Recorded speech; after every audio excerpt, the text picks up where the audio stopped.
Hi everyone. Now, I usually get up here and talk about something like movies or games, but this is going to be a change of direction. This time I'm going to talk to you about Timberlake Job Corps.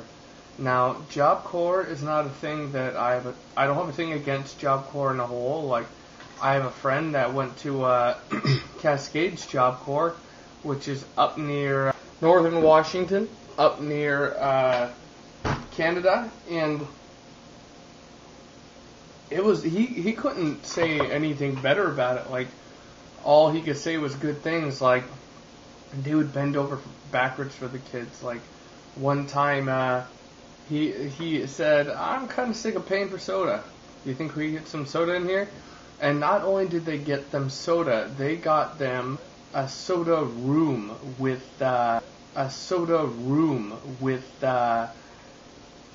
like free soda all the time. They had my point is that they would do things for the kids, or the students. I shouldn't say kids, because they're people in their early 20s there probably. But bottom line is that Timberlake, they didn't seem to do anything for us, and I'll get into that later in the video. But I'm going to start out with what this center was originally built for. This is a place for people that have the option of, where's my hand, jail or Job Corps. Those are their two options. Now, I didn't go. I wasn't sent to Job Corps because of anything I did. I sent there hoping to find, a career, and unfortunately they didn't teach me any. A lot of people there were there because they made a mistake, and but because they made the mistake, whatever it is, they were sent there instead of jail, and that meant tons of. When I first went into Timberlake Job Corps, I was like, well,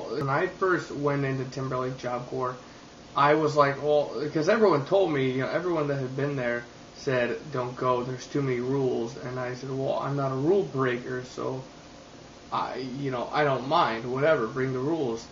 And I really didn't know what I was in for. I mean, there was a rule for everything. We couldn't do anything we wanted because they would bring up a rule. Like, we couldn't play football because it was a safety measure,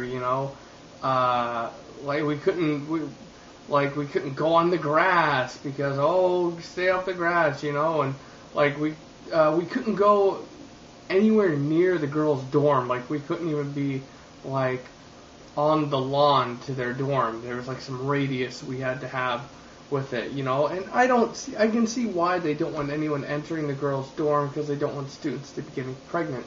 I understand that, but the point is that you shouldn't be so extensive about it.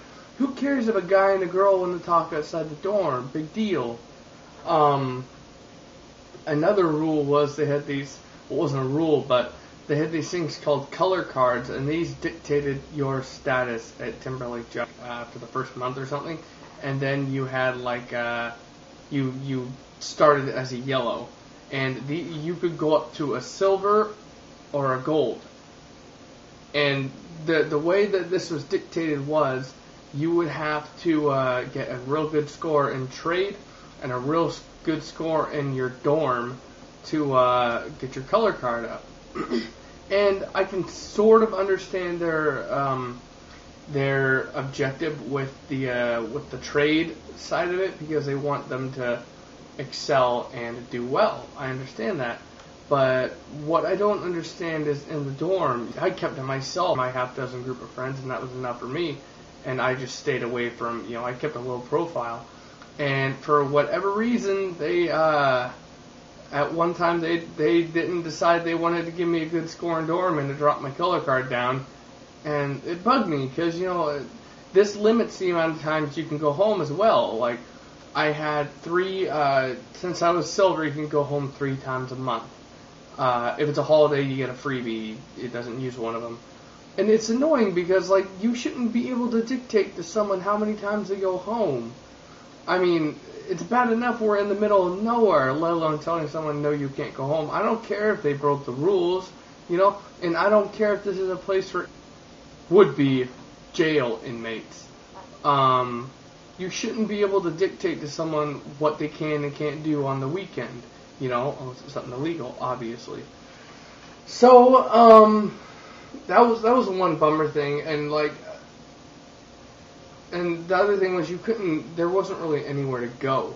I mean, we were in the middle of the woods, so there was nothing to do on the weekends or on the weekdays except to play video games, and that's what a lot of us did. We played video games the best we could on their lack of TVs, and like, I know it's gonna make me sound like a huge nerd complaining about this, but when there's nothing else to do but play video games, and the TVs are crap, it poses a bit of a problem because you're bored out of your mind and you just want to play games, but half the TVs don't work. And like the ones in the rooms work, but we had like 9 guys to a room upstairs and 6 to a room downstairs, no privacy. So if you wanted to use the tiny TV in the room, good luck, because one, it's way up in the corner. I'm out of frame. Way up in the corner, and you're trying to see your game. You're trying to play your game like this. You know, it's not fun, and people are going to complain. You know, they're going to want to watch their show. They're going to whine at you, and you could go down to the rec hall. Use one of the 4 TVs down there, but like only 3 of them worked, and one, you know, the 3 that worked, the color was all off, you know, and it made everything look terrible. One big TV that was used for watching TV, like cable and like movies and stuff, but like it was passable, but it was one of those old big screens that just looked like giant pixels, you know. It looked horrible. The point is that there was nothing to do. There was a budget. Like my friend that went to the Cascade Center said they had a budget to buy the students stuff that they wanted, you know, and, you know, get them new TVs or whatever, and they had money like crazy at Cascades. Granted, they probably had a good reason for that because, you know, it's a center kids wanted to be at, but just because this was a jail or Job Corps center doesn't mean they had to make it miserable for everybody. And if they wanted to make it miserable for everybody, one, they need to inform you that this is a jail or Job Corps center. Now, don't send normal guys there and turn it to reform at school. That's not what I signed up for. Another thing they did was, I don't know, I was there for about 1 year and 3 months, so about 6 months, or I don't know how many months into my stay, they took away smoking. Like, I was kind of glad at first because it may sound selfish, but smoking isn't something I like to be around, and, you know, but point is that when I heard about it, I was kind of happy, and then when I saw people's reactions, I wasn't happy, because people already had an attitude, and the way for them to get rid of their attitude was to go out and have a cigarette. You know, then they kind of got over it a little bit, but man, when they took away cigarettes, some people just would not get over their attitudes, and they had these hours that you would have to work if you broke the rules. Like, there was this thing called the worst was 32-5-30. It was like 32 hours of work, which usually meant pushing a wheelbarrow, full of gravel, which was pain and just made you feel like a prisoner. Hint, hint. And then it was like a $5 fine, 30-day restriction. You couldn't go home for 30 days, so you were stuck there, and that sucked, and I obviously never got that. I think I got a few hours for something stupid. I leaned over and whispered something to someone in dorm meeting, and I got like 2 hours or something. I was new too, and they just cracked the whip on me, you know. Way too strict. And so, anyway, like I was saying, it was stress all the time. When they took away cigarettes, it got even more stressful, and like the drama was nonstop. Like even before when they had cigarettes, man, people are always bickering with each other. There was this thing called dorm meeting, and I always hated it. From day one, I hated it. And it was just pointless. Like, I can understand, like, I would enjoy dorm meeting if it was, like, once a week, because I kind of like to know what's going on. But what happened was, they would have these meetings, and they would just talk about nothing important, ever.